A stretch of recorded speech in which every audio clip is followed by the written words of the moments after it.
all those years that I put in the footwear industry were crucial because they helped develop this product, this particular brand. I had industry knowledge, I had industry experience, and I knew people that can help make it happen. Welcome to the B2B Breakthrough Podcast. We're here to bring you all the best knowledge, insights, and strategies from e-commerce experts, successful business owners, and the team at Alibaba.com that you'll need to grow your business and achieve your next big breakthrough. I'm your host, Sharon Gai. Our guest today is Matt Jones, founder of the Crease Beast and one of Alibaba.com's many business success stories. You may have seen him around on our socials, and you may even be a customer of his. Welcome, Matt. Thank you very much for having me. It's a pleasure to be on. So you started a product called Crease Beast. For those of us who aren't as familiar about the product, can you just tell us what it is? It's designed for sneaker enthusiasts. So those who really care about footwear aesthetics, how their shoes look on feet as they're wearing them. So it's a crease protector. So when people naturally walk, your shoes crease on the toe box area. So we created a product that you can wear that's comfortable, that prevents the creases from forming in new shoes and knocks out creases in old shoes. So it's very valuable to those people who really love sneaker aesthetics. How did you come up with the product idea?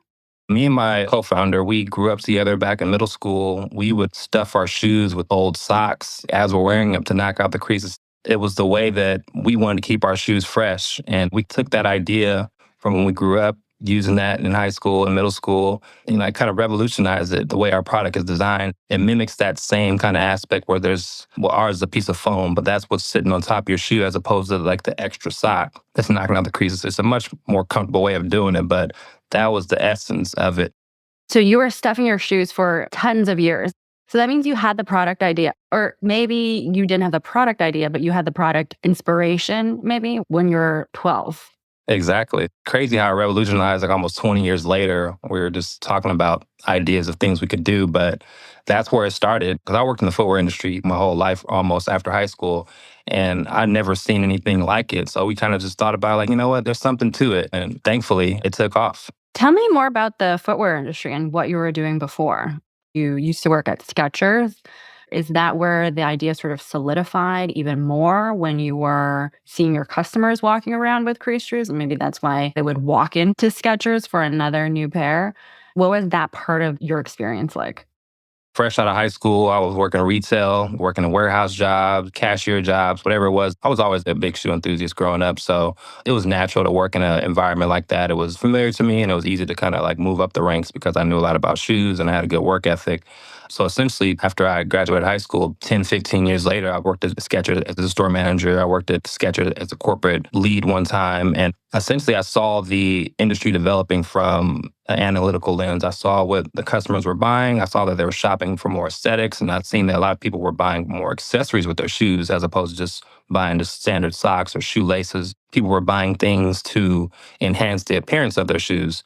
And there are crease protectors on the market, but none are like the Crease Beast. So that's where I got the analytical sense like, hey, like there's a small niche in this big industry that's slowly developing. And with the right products, it can really, really enhance this niche of aesthetics. And that's essentially where the idea started to craft itself when I was working on the retail side. So I know for myself as a shoe owner, not so much a sneakerhead, but I know one thing that I have is the spray where you spray it onto your shoes that it's water repellent. I don't know if you call that a shoe accessory. That's more of a ancillary item you see in a shoe store. I would imagine that's where Crease Beast would be located, is when you're checking out. And was that sort of your thought in where to place that item, and what other types of items did you normally see around that counter? Yeah, absolutely. So it was strategically be placed at the checkout, just to always try to get an add-on when a customer's buying some shoes. It's an easy add-on like socks. It's like, hey, do you want to protect your shoes from creasing? Here's this crease protector. And I kind of seen that from the product itself, crease protectors in general were selling a lot more over like the past 5-6 years. I'm like, okay, the fact that people are open to the idea of wearing something inside their shoe that's not necessarily a shoe cleaner or anything like that, it's actually just to enhance the appeal of it. I started to see that there was an opportunity there. And that's essentially where the Crease Beast is stationed in the retail stores that it is in, right at the counter. right before checkout to get people more likely to buy it. As people started to buy it more, the crease protectors in general, you just started to see the industry blooming into what it is now. It's a multi-billion-dollar industry. And old shoes are now one of the big things. People buying all vintage stuff and reviving them. And that's a part of the revival process, not just cleaning them, but knocking out the creases. So this niche kind of developed at the right time where we introduced the Crease Beast. The retail aspect of my background played a key part in the development of it. That's such a good point because right now I think there's that trend of sustainability and the circular economy to not maybe buy a new pair of shoes, but just revive an old pair. I can see the product really coupling well with that. I must confess, when I first saw the product, I was like, wow, this is a premium product. You're selling tons of it. But the first thought that I had was, why isn't his product the entire sock? Why just that little tip part where you put the foam inside? Why don't you keep continuing and completing for the rest of the foot? That's a great point. Initially, when we started the design of the Crease Beast, it was a full length sock. But finding the right manufacturer for it has been very challenging because it's a sock that essentially has never been created with a pocket on the top of it. Like there's been socks that have like pockets on the tube part or things of that nature, but no one has created a sock essentially for crease protection that's on the top of the metatarsal area of your foot. So over the past 2 years since we launched, we actually been working with manufacturers on the side trying to get a full length sock developed. And breaking news, but we have finally found it. It's going to be released in the next few months. So it's been a long journey to get the full length socks, but that was the initial path at first. But it was just so hard to find the right manufacturer to do it because it was so technical. But now we finally found it and we've approved a prototype and it's going to be releasing very, very soon. And we think that that's really going to like take off because a lot of people don't like the idea of wearing two socks because they think their feet get hot, even though it's a real thin sleeve. But just the general idea of wearing two socks might stray away a potential customer. So we are developing a sock. It's on the way, and we cannot wait to release it. So speaking of manufacturers, you went on Alibaba.com to find your manufacturers. Was that the first place that you thought of when you were looking for a manufacturer? Or did you look around at your local textile shops to find somebody else local to you? Absolutely. Alibaba did not come first. I thought, although it would have been very beneficial, it saved me a lot of time if I'd known about Alibaba and all the capabilities through the platform. But it first started off with this local seamstress kind of giving her the sketch and like, hey, this is the idea of it. Can you make some kind of concoction that looks similar to what this sketch is? And then that kind of gradually developed into like, okay, well, we realized that since this is a new invention, maybe we should seek outside counsel for it. We just kept digging around. We got a few good prototypes from our seamstress. And once we had a nice prototype, we came across Alibaba, and that's when we started to reach out to manufacturers through that platform. And then it was like a domino effect. We ended up finding a good person to make a sample. One thing led to another, like, okay, this can actually work. Samples at functioning prototypes. And like we ended up, using like a sample group to test them all out. So I think Alibaba was probably third in the process on finding a manufacturer. We started local, then we sought a bigger company, but then eventually landed on Alibaba. So in a previous episode, we talked to someone who created a product called ShampooTime, and her product was this mat. And she said that she built several iterations with several different manufacturers in kicking her product off. And also she said that it was pretty tough to find a manufacturer at first because she had a small order size. Did you have the same difficulty? That was absolutely a challenge because every single manufacturer has different protocols on their minimum order quantities, how much you have to order before they even start production or even a sample. Like everyone's different. So we did come across a few manufacturers at first that like, no, you have to order a lot more before us to do production on something like that. Since it was a custom production for those sleeves, the foot sleeves, it took like a whole assembly line of people to make it. So like they wanted a certain amount that you had to buy first, but that was definitely a hurdle. Eventually we found some that agreed to produce a small amount because launching out, we didn't want to invest so much money to where like we have so much inventory, we're just sitting on it if it didn't work. So we wanted to start with a small amount. We started with 2,500 units. And we finally found a manufacturer who was able to grant that request. And thankfully it worked out that way because gradually the orders increased. But for them to take a chance on us, they basically said, we'll do it, but you got to show that orders will increase over time. And thankfully that relationship has become fruitful enough to where we're getting a lot bigger orders now. And they're thankful that they took a chance on us. Do you think you have a pretty good relationship with that manufacturer by now? Where are they located? They're in Guangzhou. We have 5 different manufacturers in China that do the products. One company does the sleeves, one company does the foam, another company does the packaging, and they kind of all work in unison to develop the one product. Oh, okay. So you're parsing out different pieces of the product to different manufacturers. But when it's shipped to you in the US, is it already assembled together so that you already have the final product, or do you have to piece it together yourself?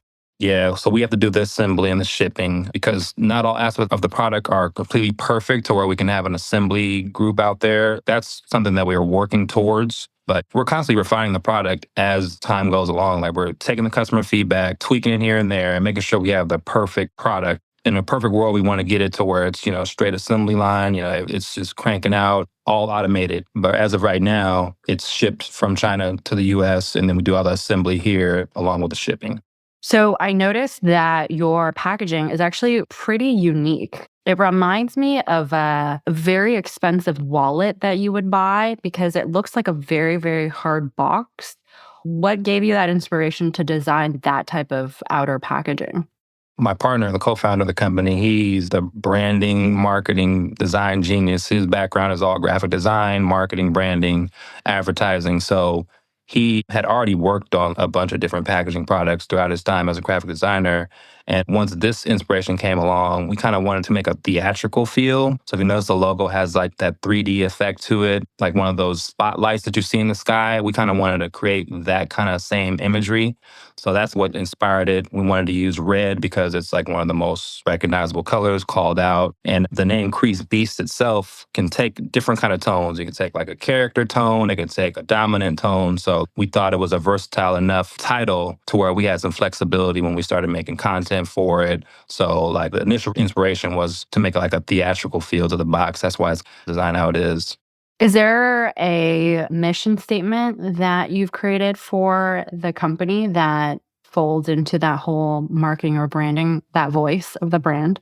Absolutely. It's not like a trademarked or anything like that, mission statement, copyright or anything like that. But it's essentially like we cater to those old school hip hop sneakerheads who grew up in that same era as us, listening to like 90s hip hop growing up, really worried about the aesthetics of their shoes and their clothes, just kind of like that. It was like the late 90s, early 2000s where everybody's like had their own groups. Everybody's unique in their own way. So it kind of embodies that spirit. We're just basically giving all those sneakerheads from that era and all the new upcoming generations a taste of what we grew up with in our mission. So we're just trying to give all the sneakerheads something that they can use for a long time and keep their shoes fresh for a long time because shoes these days are super expensive. Like they're getting higher and higher prices these days. So people like to hold on to what they have. They don't like to resell it. So they want to keep what they have in pristine condition. So that's our value proposition, is to offer a product that will keep the lifespan of your shoes way longer than it would without this product. And then as you were finding your manufacturers, suppliers for the packaging, the sleeves, the foam, what do you think most entrepreneurs miss out on if they're not building good relationships with these different suppliers? What's the opportunity cost? I mean, it's essential to develop a relationship with your manufacturers. Obviously, it's a business transaction. At the end of the day, like these are people, they have their own individual lives, and they all come to work to put the best possible product out there for their clients. And, we have to remember that human side of the business. And we take time to really thank them and tell them that we appreciate them and, just keep them encouraged when like a sample isn't right or we have to redo something. Just having a human side of your relationship is important because as these relationships grow and they foster and they become more fruitful, you become to recognize that they can offer more, essentially. It's like we've had manufacturers who we wanted to do one product because that was what their expertise was. But as the relationship developed over time, like, hey, we can do this too. So we've had several manufacturers that work with us that have done multiple projects outside of what the natural scope was. And that's all just because we talk to them, we give them feedback. And sometimes they call us, even though the time difference is crazy, we'll stay up just to talk to them on the phone because they have, really good English translators. We're able to develop that communication with them, and it has done nothing but great things for us. Have you been to China yet to visit them, see them in action? Not yet, but that's definitely on our bucket list. We want to do that in the very near future because we're just curious. We just want to see the environment, see how it works out. And they've invited us like, hey, like, yeah, whenever if you come out here, come check out the facilities, see how everything's go. That's definitely on our list of things to do. Yeah, I think in China, the sneakerhead culture is also starting to bubble up. I also think it could be an interesting product for the Chinese market too, if you ever do venture over there. So when you first launched, was your first social media channel, what were you trying to concentrate on in terms of launching?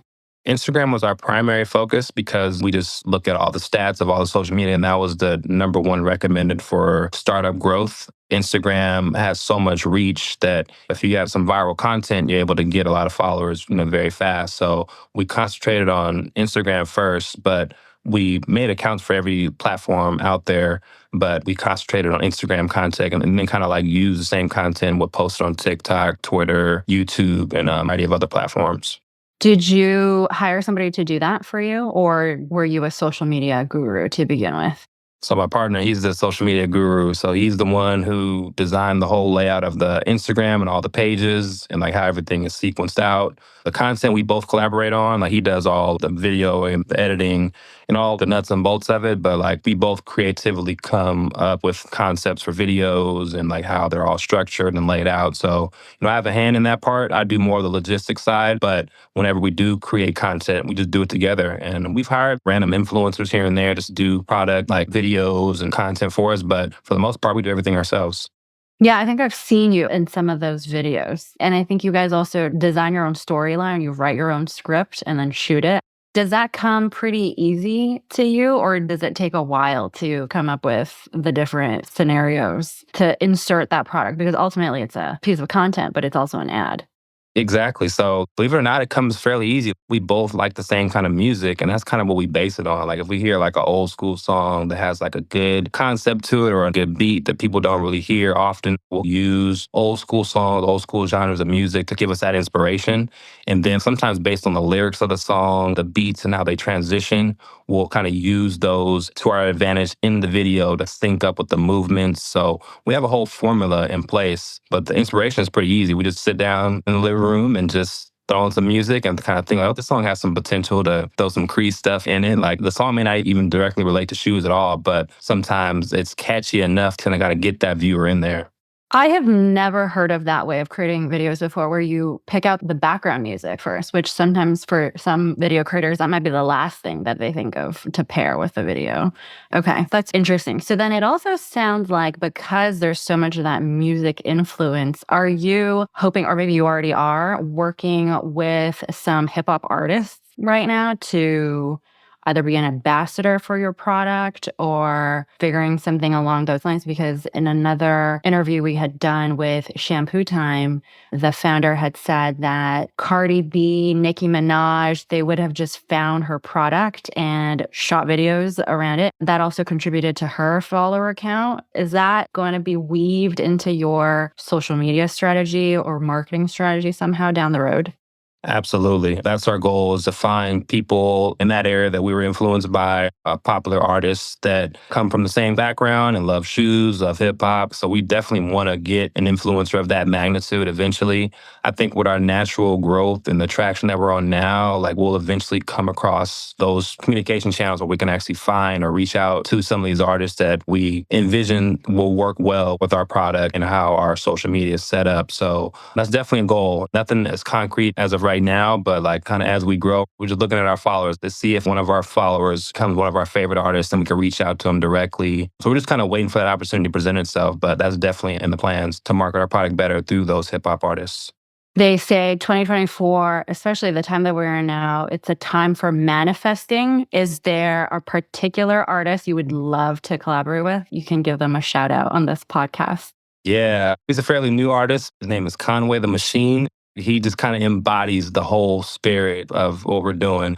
And it'll be ideal, even if I was like a little photo shoot or something, like we just envision like his whole aura with our brand and syncing perfectly. That would be somebody we have on the radar for sure. As part of Alibaba's ecosystem, you're definitely one of our success stories. And as you have taken part in the different networking events that Alibaba has in its ecosystem, what is your biggest piece of advice for other aspiring entrepreneurs? Well, I'm just thankful to Alibaba for providing the platform and all the different opportunities that they've, reached out to me about, and been able to showcase our story through Alibaba has been just a blessing in itself. But as far as advice to new entrepreneurs, I would just say just take that chance, don't always follow a trend. That's the easy thing to do. Like see something that's successful and mimic it and just hope for the same kind of success. But if you really believe that you are an innovator at heart and that you have unique ideas, take a chance, step out in faith because you never know that it could work out for you. That's essentially what we did. We put something out there that didn't exist and the world took to it. And, we have a lot of people who are thankful that we took the chance. So that will be my main advice to entrepreneurs is just stop waiting around. Don't wait for things to be perfect. It's going to be hard to get things perfect in your head how you want it. But if you just step out there with an imperfect way, you'll be surprised on how many people embrace you and kind of give you more confidence to keep going. So I would definitely tell entrepreneurs to embrace that innovative side. Those ideas that you think in your head can only work, they might work in the real world. So, it's really important just to put them out there. Was this your first product? Yes, it was the first product. So you were one of the lucky ones to have not had launched something before and maybe it didn't go as well as it did for you. So I guess what traits or qualities do you think entrepreneurs can have when they're launching something? Although this wasn't my first product ever being launched, in this consumer product goods space, but, there were other businesses that I tried before, just the real estate, cars. I tried a bunch of different avenues of the entrepreneurial lane that weren't successful that helped me gain the confidence, even though I wouldn't look at them as failures. I just feel like I don't have the resources to complete these right now. So let me just pivot and move on to something that I may have the resources or I can gain the resources to do. So that's what really pushed me over the finish line was perseverance. If I didn't have the confidence, even through failure, to try something else, then I would have never succeeded at this. So it's really important to go through those bumps in the road because I think they develop your character and they give you that hunger to keep striving for more because sometimes that first pivot doesn't go the right way, but the second one might be the best thing that ever happened to you. I kind of walk with that mantra like, all right, the next idea might be the greatest thing I ever came out with. So I'm gonna just keep putting them out there and just hope for the best. Obviously you do your research and you want to do it the right way, but there's a lot of equity in just taking a chance. It sounds like the launch was very successful, but was it all rainbows and roses from day one, or were there some challenges? Yeah, there were definitely challenges, I would say, on the supply chain side, like with getting things manufactured in China. It could be 30 days to 90 days or 120-day turnaround, depending on what time of year you're doing things. So being mindful of how you're structuring, your launch with your manufacturers is very crucial. A lot of people get things manufactured all over the world, but, knowing the timelines on things, that was a hurdle for us because we were told, okay, you expect it on this date, but then it got pushed back another month. And then we had to redo all of our social media that was slated for the date that we originally had it scheduled to release. So I think being succinct with your supply chain, that was really crucial. And those are hurdles that people can't avoid in this process of launching a product if they know exactly when to expect things and knowing that there might be hurdles along the way. Do you think as a way to de-risk from the supply chain side is to maybe find two manufacturers so that if one can't fulfill a certain need to potentially go to the other? Or how would you de-risk that? It'd be ideal to find manufacturers that were close in proximity, but sometimes that's not always what's feasible, especially when it comes to certain products that certain areas of the world specialize in. If you want the best quality product, you got to go to a certain part of the world for it. But it would be ideal to have two manufacturers in place. We did have two manufacturers for each part of the product, but they were all still in China either way. But we ended up getting stuff from multiple to finally choose the ones we wanted to go with. So that helped. But if a up-and-coming entrepreneur had a way to get two manufacturers in different parts of the world for whatever they're, launching, if it's something along those lines, then I would definitely recommend that because you just never know what to expect from the supply chain and throughout those other countries. Yeah. So also in previous episodes, we talked about how entrepreneurs, when they have restrictions with their capital, that they can always go to grants for some help. And I know you have been the recipient of many different grants. Are there certain ones that you recommend other potential entrepreneurs to try out or apply to? Absolutely. I mean, these grants are there, and a lot of people don't have the networks available to know when they're available and you can apply to them and that you are eligible for them. But it's really important to get in those circles, sign up for those newsletters. For example, the Chamber of Commerce, they produce a weekly and sometimes monthly listings of grants that are available through different sectors of the business industries of the world. Hello Alice is another good one. That's how I found the Alibaba grant through Hello Alice. And they have a huge network of different kind of grants that are available for different businesses, minority entrepreneurs, women entrepreneurs, veterans. I mean, the list goes on and on about what's available out there. It's just really knowing that they're available and you can apply to them and that you're eligible for them. Like most people are just completely oblivious to those networks. So that would be a recommendation of mine to other entrepreneurs is sign up for the Chamber of Commerce, sign up for the Small Business Development Center that's in your local area. Have you ever hired a business coach before? We have not personally. That's something that we entertain because we've been through like a few accelerator programs where they would like assign us a mentor and things of that nature. So essentially we've had coaches throughout the process. We just never like formally hired one for us directly. But if that's in the budget for up and coming, I would definitely recommend it because they're going to just prevent you from making mistakes that you might not know about because they've been through it, they've coached other people through it, and they can give you that essential advice to help you avoid some of those pitfalls. What other resources or knowledge hubs for entrepreneurs to start? Where can they learn more about how they should make decisions?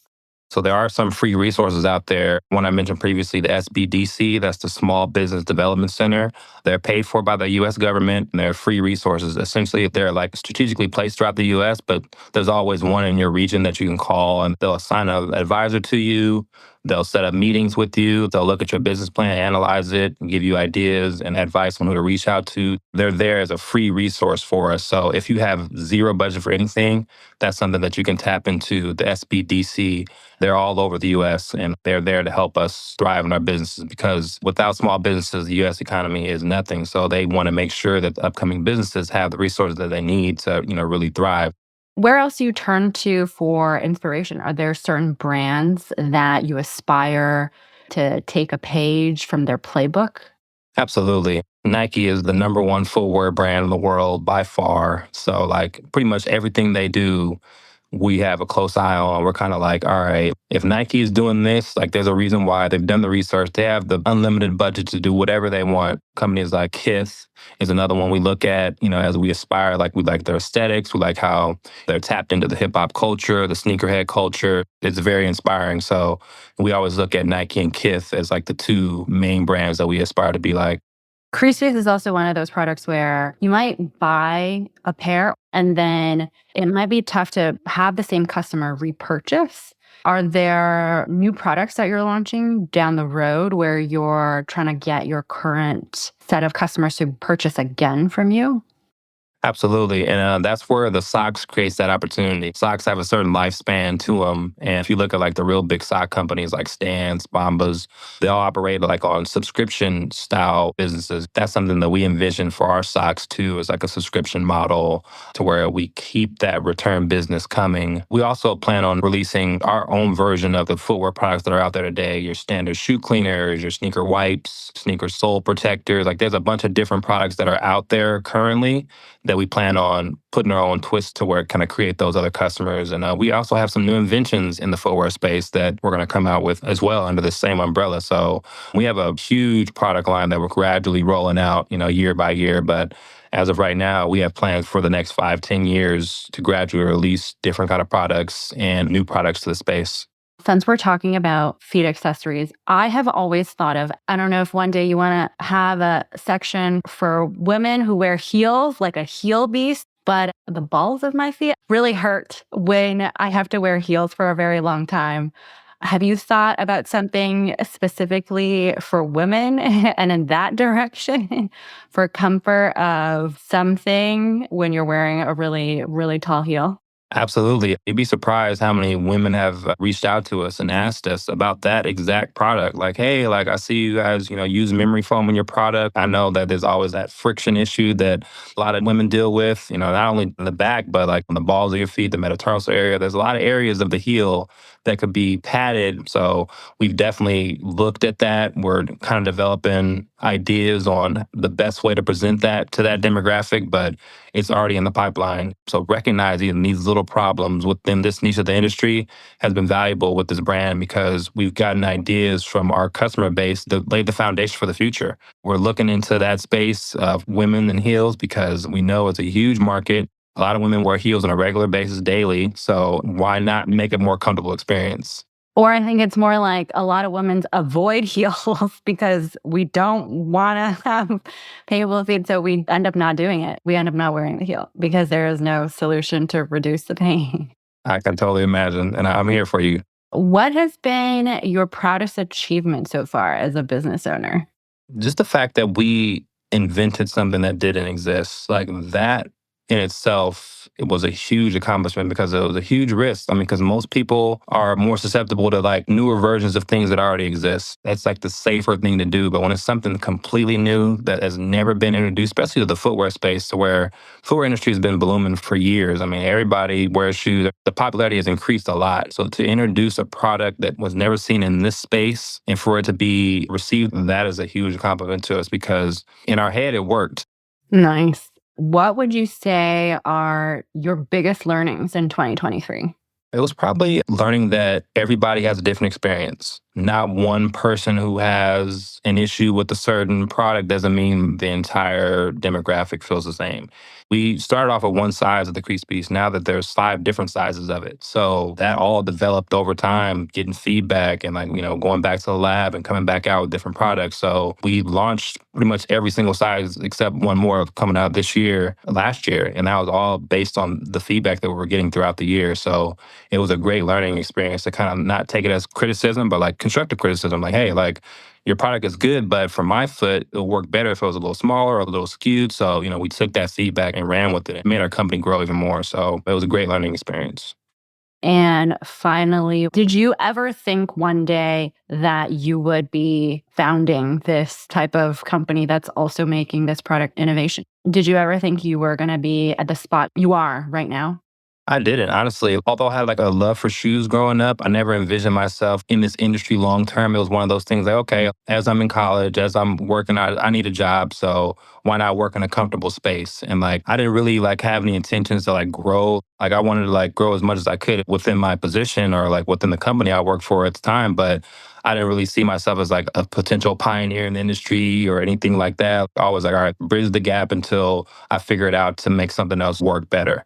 And lo and behold, it developed. All those years that I put in the footwear industry were crucial because they helped develop this product, this particular brand, exponentially because I had industry knowledge, I had industry experience, and I knew people that can help make it happen. So in retrospect, I look back in hindsight, like I'm like, okay, I was thankful for those times, even though I didn't really find value in them at the time outside of a paycheck. But now it's like, okay, it all makes sense. It's like a full circle thing.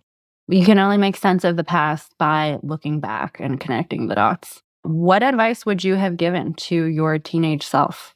That's a great question because I always look back like, what could I have done? Or I wish I would have had this advice coming up because I would have like shaved off a few years in this, but everything happens for a reason. Quit earlier, not make as much money for Skechers, maybe. Right. Just pivot a little sooner, but everything happened in due time. But I would tell that younger me is just to keep the same work ethic I've always had. Put your head down, accomplish the goal, only worry about what you control. Essentially believe that there's more and believe that there's better possibilities, but it's important to really focus on what's in front of you, making the best situation of what you have in front of you first, and then it'll gradually develop. I think sometimes I got down on myself growing up because I'm like, I just didn't really see the light at the end of the tunnel. But going back, if I had a chance to give myself advice, I'm like, hey, your time is coming. Just keep doing what you're doing. Like you're putting time in the right areas. You're not wasting time. And everybody has their own clock. So we should never compare ourselves to somebody else's time, somebody else's trajectory. Focus on what you can control and, let the chips fall where they may because they may fall in a place where you envisioned or, something even greater. And that's the path I'm on now. And I couldn't be more thankful for it. That's some great advice. And I really like the way that you worded all of that as well. Thanks so much for being on our show. Been a pleasure. B2B Breakthrough is brought to you by Alibaba.com. To find out how Alibaba.com is empowering its customers with the tools, services, and resources they need to grow their businesses, visit Alibaba.com. And then make sure to search for B2B Breakthrough Podcast on Spotify, Apple Podcasts, or wherever you find your podcasts. Make sure to follow us so you don't miss future episodes. On behalf of the team here at Alibaba.com, thanks for listening.